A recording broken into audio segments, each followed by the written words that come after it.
de ton nom incomparable. Oui, Seigneur, prends toute la gloire. Toute la gloire pour toi et pour toi seul. Au nom de Jésus. Amen. Amen. On acclame la présence du Seigneur.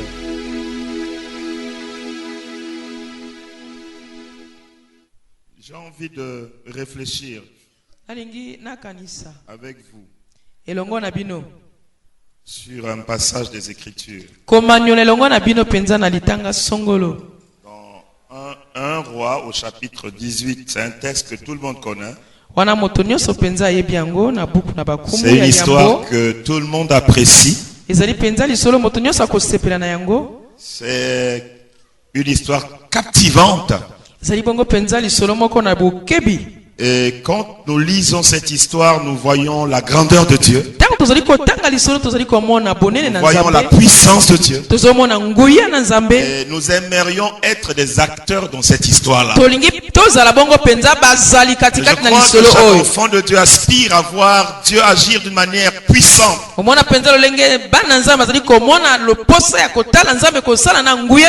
Dans sa vie. Tout le monde voudrait que Dieu approuve sa vie. Tout le monde voudrait que Dieu exauce sa prière. Tout le monde voudrait que Dieu se manifeste pour que les autres témoignent que réellement son Dieu est vivant. Tout le monde veut vivre Dieu. Tout le monde veut manifester sa fierté pour ce Dieu. On ne voudrait pas que les gens pensent que nous sommes en train de tourner en rond. Mais en choisissant Dieu, nous avons fait un bon choix. Nous ne sommes pas des déréglés. Nous avons l'assurance, la conviction, la certitude de ce que nous faisons. Et je crois que tout le monde a cela. Que Dieu ne reste pas seulement au ciel. Que Dieu se manifeste. Que Dieu se prouve. Que Dieu se démontre. Et moi je crois aussi, comme tout le monde, c'est là le cri de mon cœur. Alléluia. Amen. Amen. C'est une soif. Et je crois que Élie aussi était animé de ce désir. Il voulait qu'en son temps, les gens de son époque puisse servir le même Dieu que lui. Parce que pour lui, il n'y a pas un autre Dieu que son Dieu. Je sais que pour toi ce soir, il n'y a pas un autre Dieu que l'Éternel. Et tu voudrais que toute la nation congolaise se mette à genoux devant ce nom. Tu voudrais que toute ta maison adore ce Dieu. Et Élie aussi avait ce désir. Alléluia. Amen. Élie avait du mal. Élie souffrait au-dedans de lui. Quand ses frères adoraient un autre Dieu. Élie était malade au-dedans de lui. Quand ses compatriotes courait derrière notre Dieu. Même si les temps étaient difficiles, même si Élie vivait la persécution, même si la multitude avait fait un choix, Élie était de ceux qui ne suivaient pas la multitude. Je crois qu'aujourd'hui il y a une multitude qui a fait un choix. Beaucoup de gens ont choisi le camp. Mais il y a quelqu'un ce soir ici qui dira: je ne suivrai pas la multitude à cause de ce choix. Je vais être de ceux qui croient que c'est l'Éternel qui est Dieu. Même si les circonstances démontrent autre chose, votre Dieu n'est pas le vrai Dieu. Quoi qu'il vous donne, quelque chose qu'il vous fait, il n'est pas le vrai Dieu. Le vrai Dieu demeure le Dieu en qui j'ai cru. Et je crois que nous devons être animés dans le désir de démontrer que l'Éternel est Dieu. Alléluia. Amen. Et Élie en cette époque avait cette détermination en lui. Et il voulait que ses contemporains confessent son Dieu. Et quand nous lisons l'histoire, à la fin nous découvrirons que Élie a réussi. Que Élie a pu ramener les cœurs à l'Éternel. Je veux que toi et moi ce soir, nous puissions considérer cela comme un défi. Comme au temps de Élie. Je voudrais que toi et moi soyons des hommes capables de ramener les cœurs égarés vers le service de l'Éternel. Je voudrais que toi et moi nous soyons de ceux-là qui tiendront ferme. Parce que toi et moi nous avons fait le bon choix. Mais si tu n'es pas ferme, tu ne réussiras pas comme Élie. Là aujourd'hui je voudrais vous parler sur le mystère de la réussite d'Élie. Il y a un titre à donner à cet enseignement. Le mystère de la réussite d'Élie. Le secret. Qu'est-ce qui a fait que Élie a pu gagner les cœurs à Dieu? Élie avait réussi à déchirer le ciel.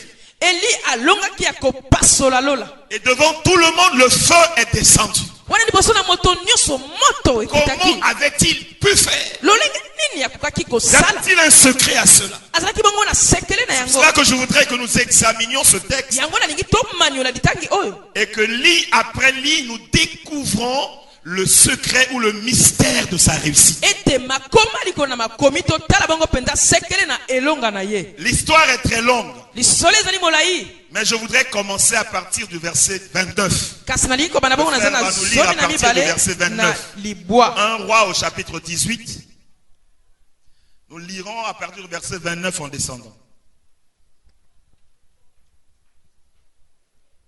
Mais on peut commencer plus haut pour comprendre toute l'histoire. Mais on restera de 29 à descendant. Mais toi à la maison, remonte un peu plus haut pour connaître. 1 Roi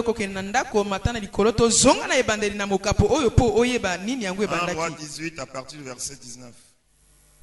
À partir du verset 19. 29. Je lis au nom du Seigneur. Lorsque midi fut passé, il prophétisait jusqu'au moment de la présentation de l'offrande. Mais il n'y eut ni voix, ni réponse, ni signe d'attention. Élie dit alors à tout le peuple, « Approchez-vous de moi. » Tout le peuple s'approcha de lui et Élie rétablit l'autel de l'Éternel qui avait été renversé. Il prit 12 pierres d'après le nombre des tribus des fils de Jacob auxquels l'Éternel avait dit, « Israël sera ton nom. » Et il bâtit avec ses pierres un autel au nom de l'Éternel. Il fit autour de l'autel un fossé de la capacité de 2 mesures de sémence. Il arrangea le bois, coupa le taureau par morceaux et le plaça sur le bois. Puis il dit, remplissez d'eau 4 cruches et versez-les sur l'holocauste et sur le bois. Il dit, faites-le une seconde fois. Et il le fit une seconde fois. Il dit, faites-le une troisième fois. Et il le fit une troisième fois. L'eau coula autour de l'autel et l'on remplit aussitôt le fossé. Au moment de la présentation de l'offrande, Élie, le prophète, s'avança et dit, Éternel, Dieu d'Abraham, Dieu d'Isaac, Dieu d'Israël, que l'on sache aujourd'hui que tu es Dieu en Israël, que je suis ton serviteur et que j'ai fait toutes ces choses par ta parole. Réponds-moi, Éternel, réponds-moi, afin que ce peuple reconnaisse que c'est toi, l'Éternel, qui est Dieu, et que c'est toi qui ramènes le cœur. Et le feu de l'Éternel tomba, et il consuma l'holocauste, le bois, les pierres et la terre. Et il absorba l'eau qui était dans le fossé. Quand tout le peuple vit cela, ils tombèrent sur leur visage et dirent, c'est l'Éternel qui est Dieu, c'est l'Éternel qui est Dieu. Saisissez le prophète de Baal, leur dit Élie, qu'aucun d'eux ne chape. Et il les saisit, Élie les fit descendre au torrent de Kison, et il les égorgea. Élie dit à Akab, monte, mange et bois. Amen. Amen. Amen. Il se passait quelque chose en Israël. Le peuple s'est détourné de son Dieu. La multitude courait derrière les choses du monde. La séduction les avait détournés de la véritable voie de l'Éternel. Je crois que notre époque n'est pas exemptée de cette réalité. Quand on regarde le monde aujourd'hui, beaucoup de cœurs sont détournés de Dieu. Quand on regarde nos contemporains aujourd'hui, beaucoup n'adorent pas le véritable Dieu que nous adorons. Et quand on voit bien la multitude, la plupart des personnes sur la terre ont le dos tourné à l'Éternel. La preuve, une église comme la nôtre remplie normalement à des moments d'apprentissage de la parole de Dieu, les gens sont occupés à autre chose. Et réellement, celui qui connaît Dieu, celui qui a faim et soif de Dieu, considère les rendez-vous avec Dieu comme des moments importants. Il s'approche de Dieu avec crainte et tremblement. Il souffre quand les choses de Dieu ne tournent pas bien. Il veut que les autres comprennent. Il veut que les écailles tombent des autres.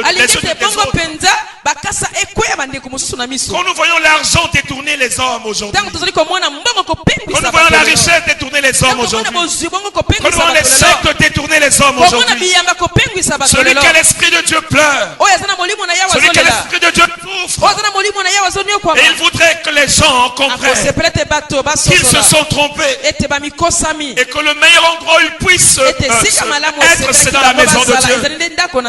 Car un jour à ses pieds vaut mieux que 1000 ailleurs. Venir à l'église mardi, je ne sais pas, vendredi, dimanche, c'est quelque chose d'agréable. Car la Bible dit, il est doux et agréable pour les frères de demeurer ensemble. Il se passe spirituellement des choses extraordinaires. Il se passe des choses formidables. Et nous devons courir pour venir dans la maison de Dieu. Comme David dit, je suis dans la joie quand on me dit d'aller dans la maison de l'Éternel. Et quand on voit, aujourd'hui, beaucoup de cœurs sont détournés. Nous aimerions être comme les Élie d'aujourd'hui. Voilà qu'Élie va lancer un défi à Israël. Il dit que Élie va se placer devant les plus hautes autorités de l'époque. Il va faire des déclarations puissantes. Il va aller dans les places publiques. Il va faire des déclarations qui démontre que c'est son Dieu qui est le véritable Dieu. Il va vouloir démontrer aux autres qui se sont trompés qu'ils doivent servir le Dieu que lui élisait. Je crois que même si j'ouvrais une parenthèse, c'est ce que nous devons faire et que nous avons oublié. La place publique dire aux gens que c'est Jésus qui est Dieu. Que la franc-maçonnerie est un mensonge. Que le vaudou est un mensonge. Dire à tout le monde, dans les radios, dans les médias, que c'est Jésus le chemin qui mène à Dieu. Que la grâce c'est seulement en Jésus seul. Nous aimerions vous le démontrer.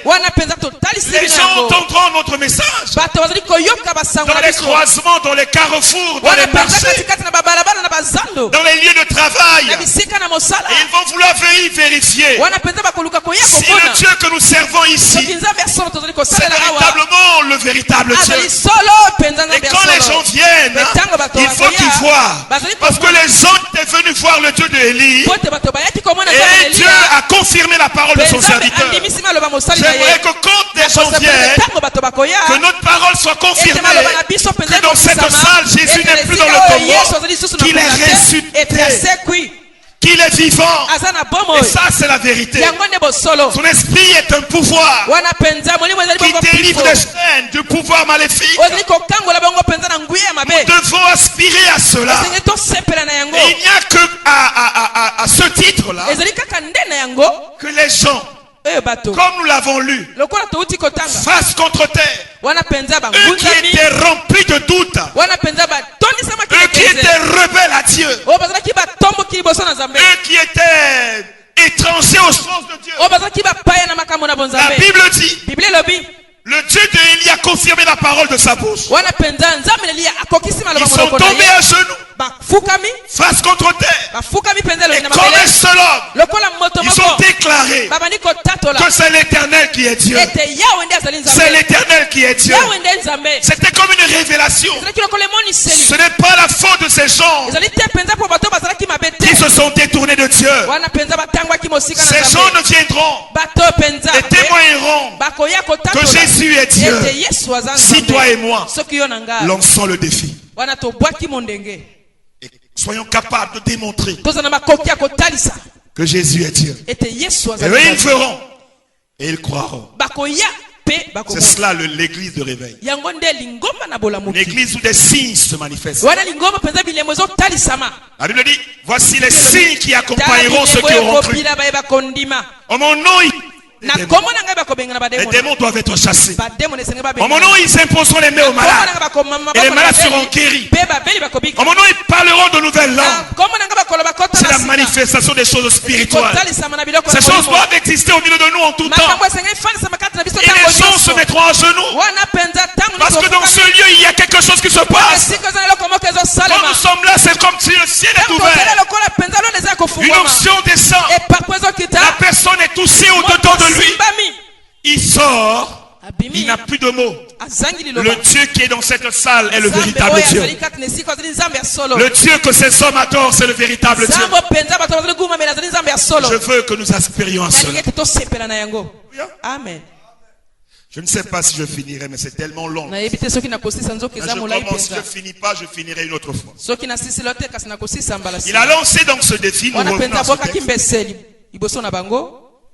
Pourquoi clochez-vous des deux côtés? Si c'est l'Éternel qui est Dieu, servez-le. Mais si c'est Baal qui est Dieu, servez-le. Parce qu'à l'époque, les gens se disaient juifs, peuple de Dieu, ils allaient au temple, mais en même temps, ils allaient adorer Baal. Il y avait une confusion. Mais il faudrait faire un choix clair. Ou c'est Dieu qui est Dieu. Toute ma vie appartient à Dieu. Ou Dieu n'est pas Dieu. Ma vie appartient à autre chose. Mais si j'ai fait le choix de servir Dieu, ma vie tout entière doit être au service de Dieu. Alors comme vous clochez d'un côté comme de l'autre, j'ai envie de vous prouver que c'est l'Éternel qui est le véritable Dieu. Je vais lancer donc un défi au prophète de Baal. Je me moque d'eux. Ils sont nombreux, c'est vrai. Je suis seul. Les autres se sont détournés de mon Dieu. Même leur nombre ne m'influence pas. Je vois Baal faire des choses. Je vois Baal opérer certains signes. Mais c'est des mensonges. C'est mon Dieu qui est le véritable Dieu. Et je vais vous le prouver. Qu'on rassemble sur le lieu public tous les prophètes de Baal. Je suis le prophète de l'Éternel. Et on va faire en sorte que chacun ait un taureau, le prépare et l'offre en sacrifice. Et chacun va invoquer son Dieu. Le Dieu qui répondra par le feu, c'est celui-là qui sera le vrai Dieu. Et tout le monde était d'accord.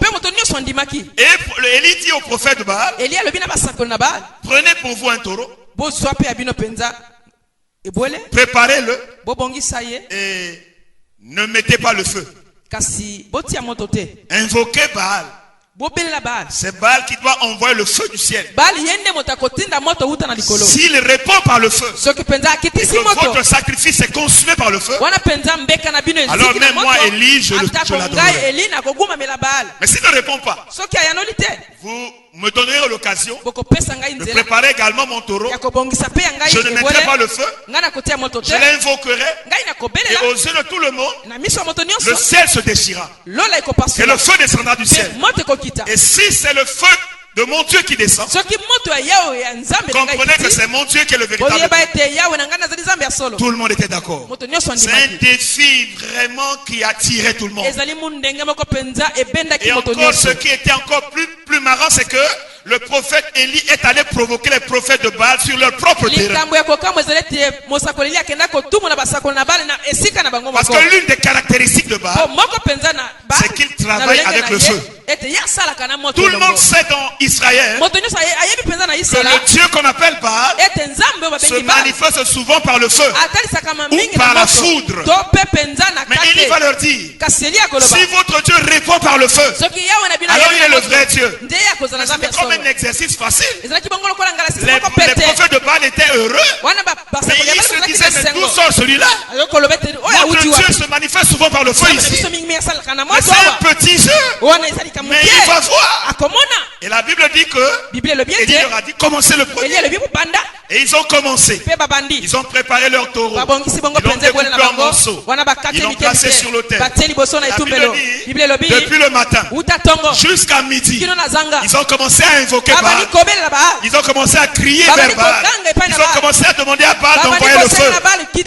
Mais la Bible dit, il n'y a pas eu de réponse. Ils se sont fait des incisions sur le corps. Ils ont tellement crié du matin à midi que leur gorge était asséchée. Il y a même des blessures dans leur gorge. Ils sont roulés par terre. Ils ont crié. Habituellement, peut-être 10-15 minutes, le feu descend. Mais ce jour-là, le Dieu qui contrôle le feu, le Dieu qui est au contrôle de l'humanité, savait qu'il y avait un défi.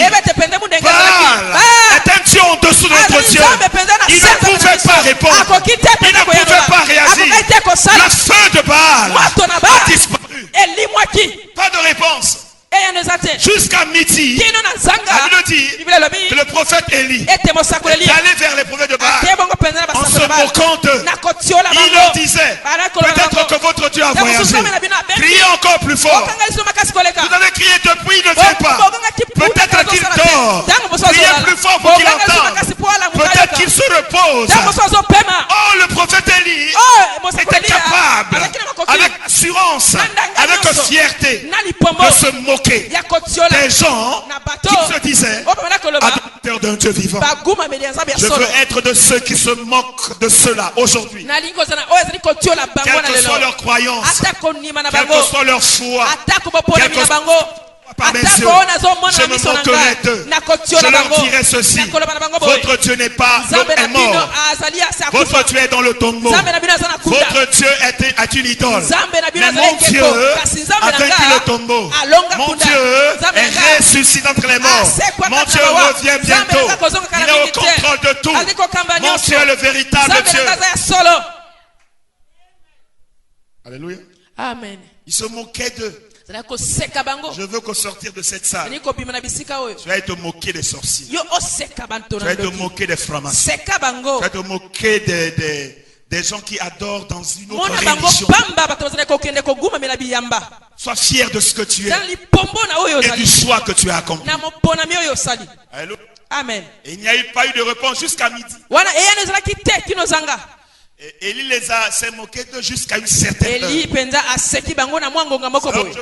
Le ministère de la réussite. L'organisation me le permet de revenir ici. C'est là où je vais conclure sur ces instants importants qui amènent la victoire en Israël.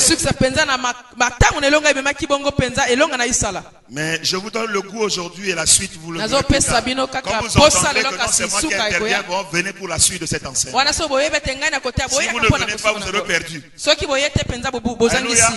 Parce qu'il y a quelque chose de très important à la fin. Vous savez que les meilleures choses, on les garde toujours vers la fin. Moi, quand ma mère préparait, c'est le fond de la marmite que j'aimais beaucoup manger.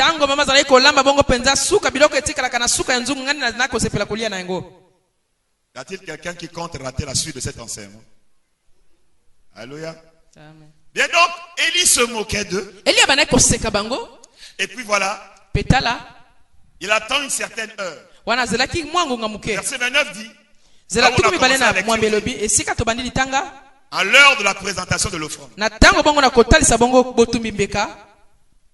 le prophète Élie va s'approcher maintenant. C'est là où mon enseignement commence. Il s'approche de tout le monde.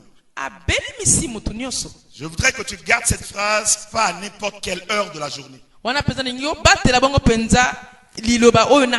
où tu vas entrer dans un mystère. Là où tu vas comprendre quelque chose de très important. Il le dit à l'heure de l'offrande. Le prophète Élie s'avança. Et il dit à tout le monde de s'approcher de lui. Il demande au prophète de Baal. Vous avez assez crié. Je vous ai laissé tout le temps. Il ne s'est rien passé. Jusqu'à à peu près 14 heures. Il n'y a plus beaucoup de temps jusqu'au soir. Laissez-moi ce temps pour que j'invoque mon Dieu. Le prophète de Baal fatigué. Maintenant, Élie va se lever pour entrer dans une démonstration. Pour que le peuple revienne à Dieu. Qu'est-ce qui va se passer? Le feu est descendu du ciel. Le feu est tombé sur son offrande. Les gens ont vu le feu. La Bible dit que le feu a consumé l'offrande, a consumé l'autel, a consumé l'eau, a consumé la terre. Le feu était tellement puissant que les gens ont vu la grandeur du Dieu. Alléluia. Amen. Et c'est devant ce que les gens ont vu qui vont se mettre à genoux pour dire c'est le Dieu de Élie, c'est l'Éternel qui est Dieu. C'est ce que nous voyons. Amen. Mais avant que le feu ne vienne, Élie comprenait comment fonctionne Dieu. Je veux que tu comprennes comment fonctionne ton Dieu. Pour que devant toute l'humanité, il atteste que tu es son serviteur, que tu es sa servante. Élie ne faisait pas les choses au hasard. Élie n'était pas venu comme au matin sans rien faire. Et dit Seigneur envoie le feu et le feu est venu. Non. Élie savait ce qu'il fallait faire. Notre Dieu est un Dieu de principe. Notre Dieu est un Dieu de démarche. Notre Dieu est un Dieu de procédure. Il ne bénit pas dans le désordre. Il n'a pas fait les choses de manière hasardeuse. Il a fait les choses belles en son temps. Il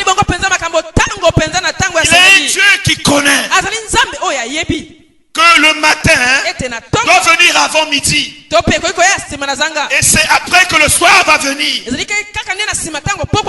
est ce Dieu qui sait que je devienne adulte, il faut que je naisse. Que je sois bébé, que je sois nourri. Et que je sois formé pour devenir quelque chose dans la vie. Le Dieu de Élie est un Dieu qui fonctionne avec des principes, avec des règles.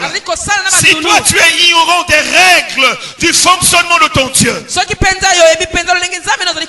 toi tu ne maîtrises pas les principes de la manifestation du Dieu que tu sers, tu seras comme les gens de l'époque de Élie qui vont un jour avec Dieu, un autre jour avec le diable. Un jour dans l'église, un autre jour dans le monde. Et ce Dieu ne se manifestera pas. Élie va faire avant que le feu ne vienne. Premièrement, la première chose qu'il va faire, c'est ce que je veux que tu comprennes. Il a rassemblé les gens et il va maintenant commencer la procédure pour que le feu vienne. La Bible dit, premièrement, Élie va rétablir l'autel de l'Éternel qui avait été renversé. Je viens dire à quelqu'un ce soir, le feu ne devrait pas descendre si l'autel qui avait été renversé n'a pas été rétabli. Pour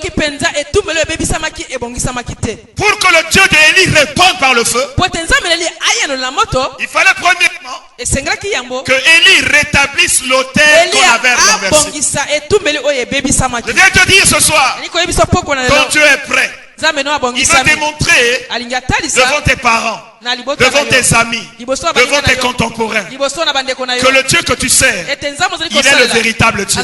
Mais si jusqu'à aujourd'hui, le feu n'est pas descendu, l'onction n'est pas encore descendue, sa gloire n'est pas encore descendue, si jusqu'à maintenant, son règne n'est pas encore manifeste, c'est qu'au sein d'Israël, l'autel est renversé.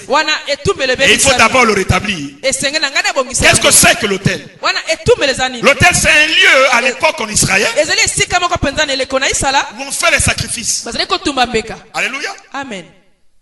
Tous les animaux qu'on devrait égorger comme sacrifice, comme offrande, c'était sur l'autel. Je dis que l'autel, c'est un lieu de sacrifice. C'est un lieu où coule le sang. Et si c'est un lieu où coule le sang, l'autel en Israël nous a enseigné que c'est le seul lieu où l'homme pouvait entrer en communion avec Dieu. C'est le lieu d'un culte à l'éternel. On ne rendait pas un culte à l'éternel n'importe où. Mais c'est seulement là où il y a un autel. C'est donc une adoration. Un lieu où, en Israël, les gens recevaient les paroles de Dieu. Toutes les fois que quelqu'un Dieu en Israël, à cet endroit, il élève un autel pour dire qu'en ce lieu, Dieu s'est révélé. Toutes les fois que quelqu'un est béni par Dieu, toutes les fois que quelqu'un en un certain lieu remporte la victoire, à cet endroit de la victoire, il élève un autel. Donc l'autel également est le symbole du lieu de la victoire. L'autel est le symbole du lieu d'adoration. L'autel est le symbole du lieu de la révélation de Dieu. Le lieu de la communion avec Dieu. Alléluia. Amen. Et en Israël, si l'autel est renversé, ça veut dire qu'il n'y a plus de culte. Il n'y a plus d'adoration. Il n'y a plus de révélation. Autrement dit, les gens vivent comme si Dieu n'existait pas. Pour que le feu de l'Éternel vienne, il faut rétablir l'autel. Et dans la nouvelle alliance, l'autel de l'ancienne alliance se voit dans la nouvelle alliance par le moyen de la croix. Un lieu de sacrifice. Un lieu où le sang coule. Un lieu où un agneau a été immolé. Un lieu où Dieu va ouvrir le ciel et parler. Un lieu où le voile se déchirer dans le temple. Cela est le symbole de la croix. Pour nous aujourd'hui, le feu ne vient pas parce que la croix a été renversée. Ça veut dire quoi? Ça veut dire que nous ne croyons plus de la bonne manière. Ça veut dire que nous ne dépendons pas de Dieu. Quand on dit que l'autel est le lieu d'adoration, par exemple, qu'est-ce que c'est que adorer? Adorer, c'est respecter. Adorer, c'est vénérer. Adorer, c'est reconnaître l'autorité de Dieu. Reconnaître la grandeur de Dieu. Que sans Dieu, ma vie n'est rien. J'ai entendu quelqu'un chanter ici avant la prédication que la paix que j'ai, c'est Dieu qui l'a donnée. La vie que j'ai, c'est Dieu qui l'a donnée. Les années que j'ai, c'est Dieu qui le donne. Donc si quelqu'un dans sa vie ignore son origine, si quelqu'un dans sa vie vit comme si Dieu n'avait jamais existé, cette personne est sur le chemin de l'échec. Et c'est pour cela qu'il faudrait que nous comprenions que Dieu ne viendra que si la croix est à sa place dans le centre de notre cœur. Reconnaître la souveraineté de Dieu. La croix, c'est le symbole du lieu de la conversion authentique. On ne peut pas venir à Dieu sans la croix. Si la croix est renversée, on prêchera quoi?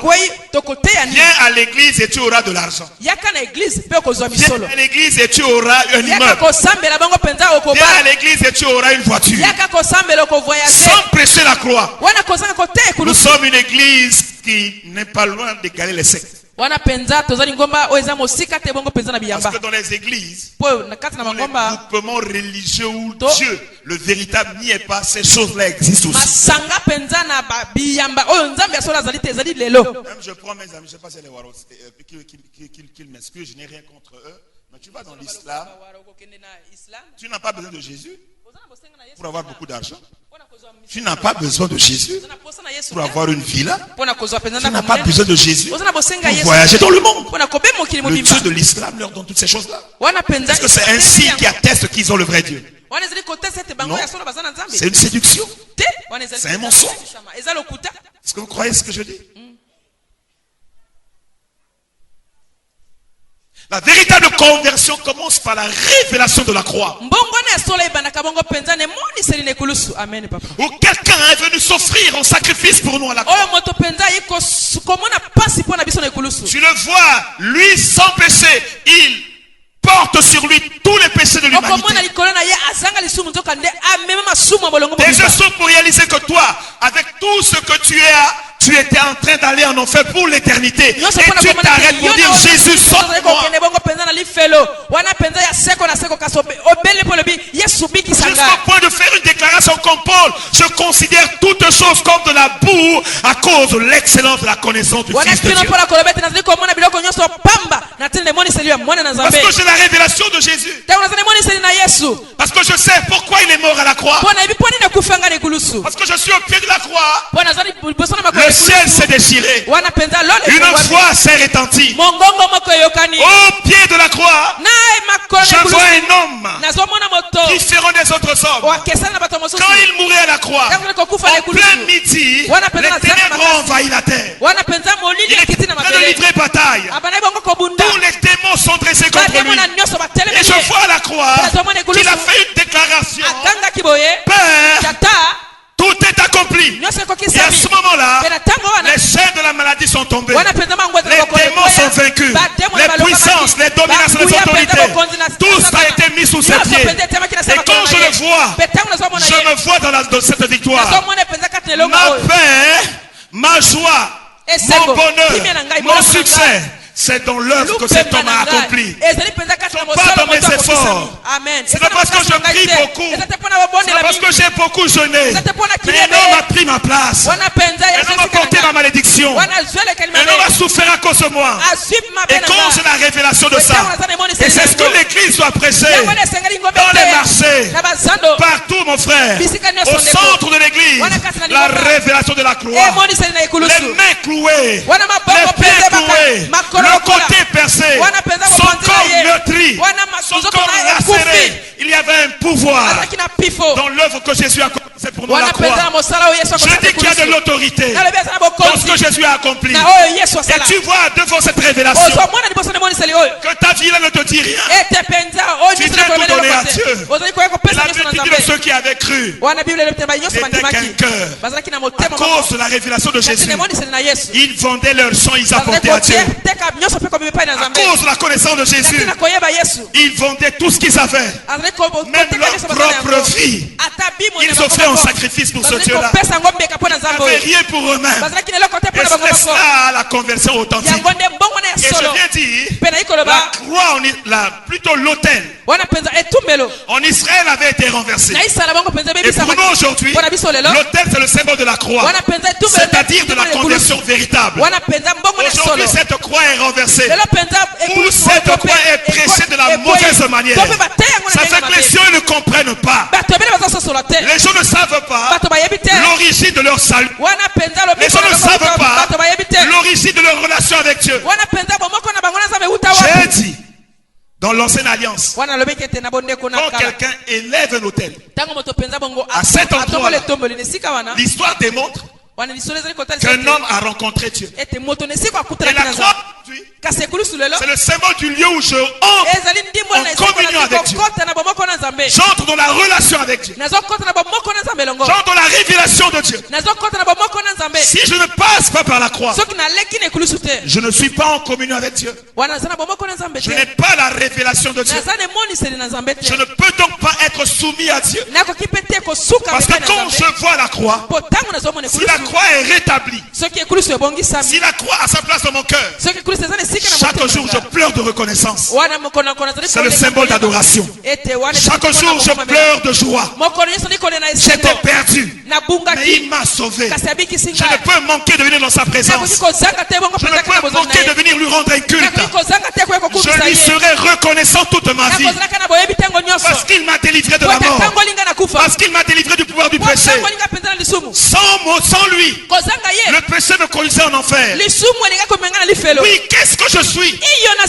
Heureusement quelqu'un est venu. L'agneau de Dieu est venu. On ne trouvait personne pour ouvrir le livre. Mais merci parce que l'agneau, Jésus, a pu prendre le livre et d'en ouvrir le sceau. Et à ce moment-là, je peux avoir accès à Dieu. Si la croix est renversée, le salut est perdu. Je parle de la foi. La croix aussi c'est la foi. C'est une confiance à Dieu. J'ai dit que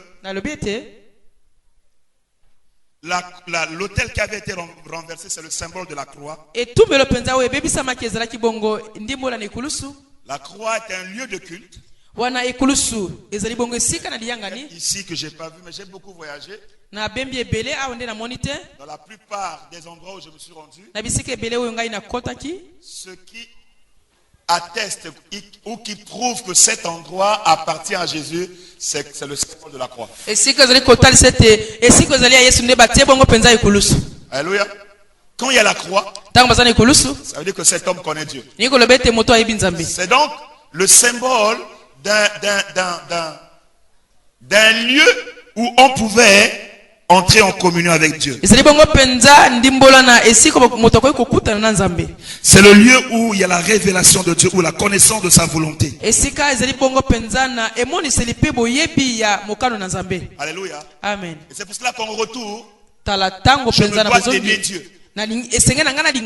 Parce que quand il y avait l'autel qui est élevé, sur cet autel il y avait un animal qu'on avait tué et le sang coulait. Et si on vient dans la nouvelle alliance, c'est la croix avec le sang de Jésus. C'est une vie qui est livrée. C'est donc le comble de la manifestation de l'amour de Dieu pour l'humanité. Donc l'autel qui est renversé est le symbole de l'amour qui est par terre.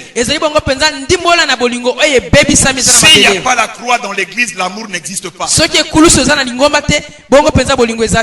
Parce que si la croix est déclinée, ou la croix est par terre, c'est impossible que ton cœur, que mon cœur manifeste l'amour. L'amour, c'est le fruit de l'œuvre de la croix. Parce que Dieu a tellement aimé le monde qu'il a donné son fils. Et quand tu as la révélation de ça, ton cœur est saisi de l'amour. Et la croix au centre de cette église fera que chaque cœur va manifester de l'amour. Nous allons nous aimer les uns les autres. Nous allons même aimer nos plus pires ennemis. Nous allons même donner à manger à ceux qui nous haïssent. Parce que nous sommes chrétiens. Et nous sommes fruits de l'amour. Et nous témoignons de l'amour. Alléluia. Amen. Sans la croix, rassemblons-nous mes amis. Faisons notre culte. C'est de la religion. Et quand c'est la religion, Dieu est mis dehors. Alléluia. Amen. Et je voudrais que vous et moi comprenions que le fondement de la vie chrétienne passe par là. Je veux Que Dieu nous aide à entrer dans la révélation de cette œuvre de la croix. La vie chrétienne commence par la croix. La vie chrétienne s'achève à la croix. La vie chrétienne se déroule à la croix. Chaque jour, c'est la croix. Si nous avons la révélation de ça et que nous vivons dans la croix, nous avons posé le bon fondement. Et Élie savait, pour que le ciel s'ouvre et que l'approbation de Dieu vienne, il fallait rétablir la croix. Il fallait la révélation de Jésus. Il fallait la révélation de la valeur de son sang. Il fallait la révélation de la valeur de son œuvre. Si tu veux avoir voiture, village, je ne sais pas trop, et que tu n'as pas la révélation de ce que Jésus a accompli pour toi, cela ne s'accomplira pas. Ou si cela s'accomplit dans ta vie, tu as village, voiture, argent, mais sans la croix, tu es dans une secte. Et à la fin, cette parole qui est écrite, que sert-il à l'homme de gagner le monde entier si à la fin il perd son âme? Le monde, avoir le monde entier n'est pas symbole d'une réussite authentique. Alléluia. Amen. Une véritable réussite commence par la révélation de la croix. Je prie que la croix se redresse dans ton cœur ce soir. Je prie que comme Élie a compris, Élie premièrement a rétabli l'autel qui avait été renversé. Qu'on ce soit premièrement notre vie. Si nous voulons voir la gloire de Dieu, que la croix soit rétablie dans nos cœurs. Que la croix soit rétablie dans notre assemblée. Que l'œuvre de ce Dieu-là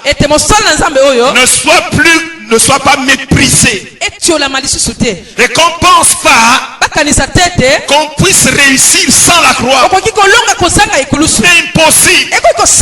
Oh, son corps meurtri, ce n'était pas en vain. Oh, il a accompli cela pour que tes malades de nous soient guéris. Notre malédiction partira si nous avons rétabli la croix de nous. Nos maladies cesseront si la croix est rétablie au milieu de nous. Nos ennemis seront nos marchepieds si la croix est rétablie au milieu de nous.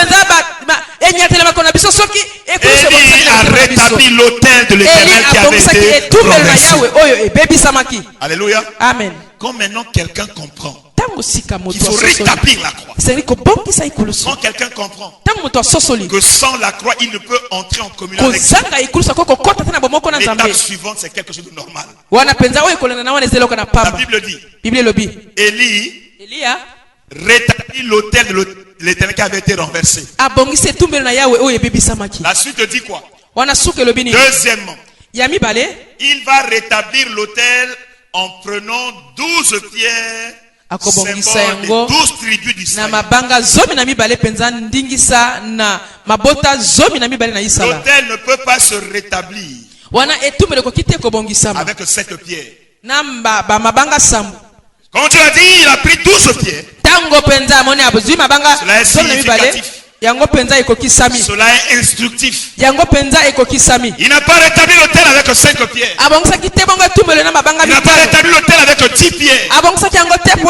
Il dit clairement qu'il a rétabli l'autel en choisissant 12 pierres. Et nous savons qu'Israël est renfermé de 12 tribus. Et 12 dans la parole de Dieu est un chiffre important. Chaque chiffre est significatif. Et le chiffre 12 est le chiffre qui représente le gouvernement de Dieu. Alléluia. Amen. C'est le chiffre du gouvernement divin. Et quand je parle du gouvernement divin, vous savez ce que c'est que gouverner. Gouverner, c'est diriger. Gouverner, c'est commander. Gouverner, c'est conduire. Et comme il a pris 12 pierres, ça veut dire que dans cette image, il y a la volonté de Dieu que une fois que la croix soit rétablie dans nos cœurs, que nous acceptions le gouvernement de Dieu dans dans notre vie. Le feu ne pouvait pas venir si Dieu ne règne pas. La croix nous a sauvés. Nous avons rétabli la croix. C'est le symbole du salut. Nous sommes sauvés. Mais quand nous sommes sauvés, ce qui suit après, c'est les 12 pierres, symbole de l'autorité de Dieu. Je suis sauvé à la croix, ma vie est donnée à Dieu, et désormais, c'est lui qui gouverne ma vie. C'est lui qui a autorité sur ma vie. C'est lui qui me conduit désormais. C'est lui qui administre ma vie. J'abandonne ma vie à Dieu. Dieu dirige ma vie. Ce soir, j'aimerais que tu cries à Dieu. Seigneur, viens diriger ma vie. Seigneur, viens conduire ma vie. T'abandonnes ma vie. Je n'ai rien à moi-même. Le feu ne peut pas venir. S'il y a un chrétien rebelle dans ce lieu, le feu ne viendra pas. S'il y a de la résistance à la volonté de Dieu, le feu ne viendra pas. Si quelqu'un se conduit lui-même, le feu viendra quand la croix est rétablie et que nous acceptons le gouvernement de Dieu. Nous acceptons l'autorité de Dieu. Nous acceptons la seigneurie de Dieu. C'est à ce moment-là que le feu va venir. Élie ne faisait pas ces choses-là au hasard. Il savait les principes de Dieu. Rétablir la croix avec 12 pierres, symbole de l'autorité de Dieu. Amen. Amen. Il y a beaucoup de passages, mais bon, j'ai pas le temps. Donc 12 pierres, chiffre du gouvernement divin. C'est le symbole de l'autorité absolue de Dieu. C'est le symbole de la domination totale de Dieu sur notre vie. C'est Dieu qui nous dirige. C'est Dieu qui a autorité sur nous. Alléluia. Amen. Quand tu résistes, Dieu ne commande pas toute ta vie. Donc son autorité ne peut pas s'exercer sur la totalité de ta vie aussi. La Bible dit de Jésus, quand il prêchait dans le temple, il prêchait et les gens ont témoigné comme quelqu'un ayant autorité. Et l'autorité de Dieu, l'autorité de Jésus, le règne de Jésus, ou le gouvernement de Jésus se manifeste sur les démons, sur la maladie, sur le vent, sur la tempête, sur les intempéries, sur les ténèbres. Maintenant, si Jésus me sauve à la croix et que je lui donne ma vie, j'accepte son gouvernement sur ma vie. J'accepte son autorité sur ma vie. Cette autorité va s'exercer s'il y a une maladie en moi. Cette maladie va partir par elle-même. Parce que ce n'est pas moi qui la chassera, mais c'est le règne de Dieu qui descendra à moi. La maladie ne pourra pas supporter. Si le gouvernement de Dieu dans cette église, une personne entre malade, il se rencontre avec l'autorité de Dieu. Elle ne résistera pas. S'il y a une rébellion dans ce lieu, et quand le gouvernement de Dieu est là, le règne de Dieu, je dirais quoi encore? L'autorité de Dieu, le pouvoir de Dieu, quand c'est Dieu qui est le patron de ce lieu, quelle autre puissance peut venir ici? Quelle autre force peut venir ici? Quand c'est Dieu qui est le patron de ta vie, quand ta vie est devenue réellement le temple du Dieu vivant, quand ta vie est devenue réellement le lieu de son habitation, est-ce que Dieu partage-t-il son règne pour accepter de partager son temple avec un démon?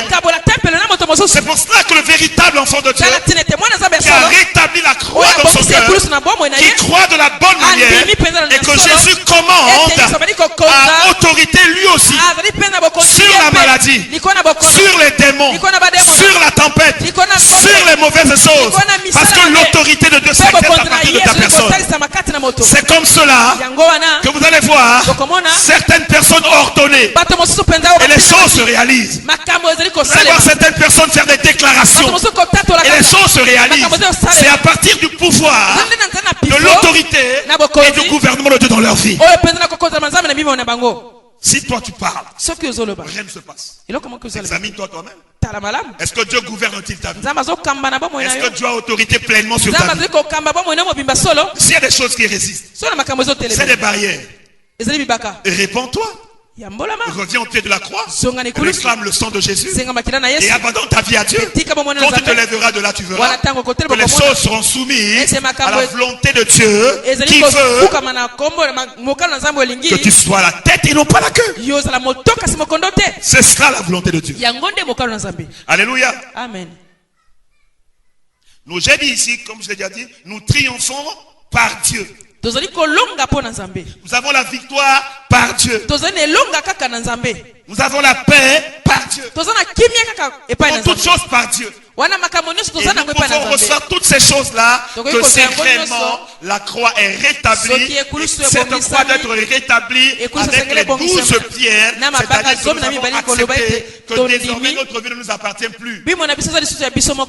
Nous n'avons rien pour nous. Tout est à Dieu. Mon intelligence est à Dieu. Ma vie appartient à Dieu. Le temps que j'ai, c'est pour Dieu. Tout ce qu'il y a autour de moi, c'est pour Dieu. Je suis esclave de Dieu. Je suis prisonnier des choses de Dieu. Je ne dépends plus de moi-même. Quand dans mon être intérieur, dans mon intellect, dans ma conscience, dans mon subconscient, quand je vis la plénitude de cette réalité, je deviens une autre personne. Même les gens autour de moi trouveront que je suis fou. Je vis dans un autre monde. Et c'est la vérité, parce que je suis dans le monde de Dieu. Et le monde de Dieu ne peut vivre ensemble avec le monde des gens de notre époque. Alléluia. Amen. Parce que les pensées de Dieu sont au-dessus de nos pensées. La sagesse de Dieu est comme une folie pour les gens. Nous voulons nous conformer à ce siècle. Alors la Bible dit, ne vous conformez pas au siècle présent. Soyez transformés par le renouvellement de votre intelligence. Et quand nous ne sommes pas transformés par le renouvellement de l'intelligence, nous ne pouvons pas entrer dans les choses profondes de Dieu. Dieu y croise les bras, Dieu attend. Nous crions comme les Seigneur, envoie le feu. Seigneur, envoie le feu. Mais le feu ne viendra pas. Parce que la croix est par terre. Le feu ne viendra pas. Parce que dans notre église, nous n'avons pas tous abandonné notre vie à Dieu. Nous sommes partagés comme les gens de l'époque de Élie. Un pied à l'intérieur, un pied dehors. Nous sommes partagés comme les gens de l'époque de Élie. Élie leur dit, mais pourquoi vous creusez d'un côté comme de l'autre? Si c'est Baal, allez après lui. Si c'est Dieu, allez après Dieu. Mais je vais vous prouver que Baal est un faux Dieu et que c'est l'Éternel qui est le vrai Dieu. Et je vous conseille, donnez votre vie à Dieu. Et quand il a démontré, les gens ont compris qu'il fallait tourner le dos à Baal et donner sa vie à Dieu. Alléluia. Amen. Bon, je vais m'arrêter sur le troisième point, le quatrième point, le cinquième point. Je peux donner le troisième point ou bien j'arrête? Un troisième et dernier pour ce soir. Il y a encore 4, 5, 6. La Bible dit, Élie rétablit l'autel qui avait été renversé. Il va faire quoi encore? Il va prendre 12 pierres représentant les 12 tribus d'Israël. La foi en Dieu, sans accepter l'autorité de Dieu, c'est une foi vaine. L'autel doit être construit à partir des 12 pierres, symbole du gouvernement de Dieu. Et après que, avec les 12 pierres, il va reconstruire l'autel. Il va faire quelque chose de très important. Troisièmement, la Bible dit, il va faire un fossé autour de l'autel. Un fossé autour de l'autel. Quand tu lis la parole, tu lis superficiellement, tu ne vois pas la profondeur de cette étude. Est-ce que c'est qu'un fossé? Est-ce que c'est qu'un fossé? Alléluia. C'est une rigole. C'est un trou qu'on creuse. La Bible dit qu'il a creusé autour de l'autel. Cet autel, symbole de la croix, symbole de l'autorité de Dieu, c'est le lieu où Dieu se manifeste, c'est le lieu de son adoration, c'est le lieu de sa révélation, c'est le lieu où on le respecte, c'est le lieu où on le vénère. L'autel appartient à Dieu. Il ne faudrait pas que cet autel soit mélangé avec d'autres choses. Il faut un fossé autour de l'autel. Le fossé est donc le symbole de la séparation.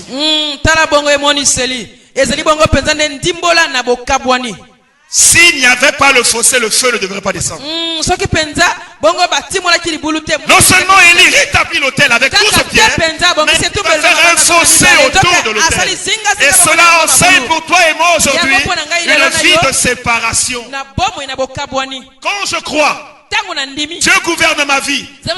La conséquence c'est que ma vie est mise à part. Une vie de séparation d'avec le monde. Je suis dans le monde mais je ne suis pas du monde. Une vie de séparation d'avec le diable. Je ne collabore pas avec les féticheurs. Je ne collabore pas avec les marabouts. Je ne collabore pas avec les sorciers. Je ne suis pas magicien. Je vis séparé. La Bible dit sortez du milieu d'eux. Ne vous mélangez pas avec ces gens-là. Si vous voulez voir le feu de l'approbation de Dieu, le feu de sa puissance, le feu de son onction, il faut qu'il y ait un fossé autour de notre foi, un fossé autour de votre temps d'adoration, un fossé autour du temps où vous avez la révélation de Dieu. Comprenez que Dieu vous donne une vie de sanctification, une vie de mise à part. Si ta vie n'est pas mise à part, le feu ne viendra pas. Si ta vie n'honore pas le Seigneur, le feu ne viendra pas. Si ta vie est mélangée avec le Seigneur du monde, le feu ne viendra pas. Et pour que le feu vienne, il faudrait le fossé. Symbole de la séparation d'avec les choses du monde. Symbole de la séparation d'avec les choses du diable. C'est une vie de distinction. Le véritable chrétien doit se distinguer par sa parole, par son comportement. Je ne veux pas être légaliste pour imposer quoi que ce soit, mais la foi d'une manière naturelle se traduit dans nos actions de telle sorte que on parle différemment, on s'habille différemment, on vit différemment, on réfléchit différemment. Alléluia. Amen. On comprend que nous sortons du monde pour entrer dans l'église. Qu'est-ce que c'est l'église? L'église est l'assemblée des personnes que Dieu a sorties du monde pour les mettre à part. Alléluia. Amen. Donc c'est une vie de distinction. Comme par exemple entre ces deux hôtels. On va faire un fossé ici. Le fossé va enseigner que les deux camps sont partagés. Et Dieu veut clairement que nous comprenions que nous sommes dans deux camps différents. C'est un temps de séparation. Le fossé symbolise la séparation. Dieu exige que son peuple d'Israël ne se mélange pas avec les païens de l'époque. Et cette séparation qui a commencé dans l'ancienne alliance se poursuit dans la nouvelle alliance. Et il y aura une séparation finale au jour du jugement. La Bible dit qu'il séparerait les brebis avec les boucs. La Bible dit que le blé et l'ivraie montent ensemble, mais à la fin le blé passera à côté, l'ivraie passera à côté. Je ne sais pas si on est blé ou on est ivraie. Je ne sais pas si on est brebis ou on est bouc. Et la séparation finale démontrera que Dieu mettra à part les justes et mettra également à part les impies. Et le chrétien qui veut voir la gloire de Dieu aujourd'hui, Le chrétien qui veut vivre le feu, l'autorité, la puissance de Dieu doit comprendre que les étapes là sont importantes. Une conversion authentique symbolisée par la croix. Et cette conversion se traduit par l'acceptation du règne de Dieu, du gouvernement de Dieu sur sa vie. Il n'a plus rien pour lui-même. Et quand tu acceptes le gouvernement de Dieu, cela te conduit à une vie de séparation. Et là, si tu es dans cette étape-là, les étapes suivantes vont venir. Et quand tu auras atteint le comble, le feu de l'approbation descendra. Et les gens diront que l'Éternel ton Dieu est le véritable Dieu. Que Dieu bénisse sa parole pour ce temps. Que Dieu bénisse sa parole dans nos cœurs. Que Dieu bénisse sa parole au milieu de nous. Vraiment, je prie que vous recevez cette parole. Cette parole-là fasse son œuvre dans nos cœurs. Je veux que Dieu suscite parmi nous des personnes qui feront descendre le feu d'en haut. Et le monde témoignera que l'Éternel est vivant. Il y a des messagers de Dieu ici. Des messagères de Dieu ici. Des gens qui s'élèveront pour relever ce défi. Je ne parle pas en l'air. Que cette parole trouble le cœur de quelqu'un ce soir. Et que la volonté de Dieu se saisisse de nous. Pour que dans ce temps de la fin, Dieu révèle ses enfants à cette humanité. Cette humanité perdue. Cette humanité égarée. Cette humanité dans le mensonge, dans le crime. Oh, que Dieu suscite au milieu de nous. C'est Élie aujourd'hui pour relever ce défi. Que Dieu vous bénisse.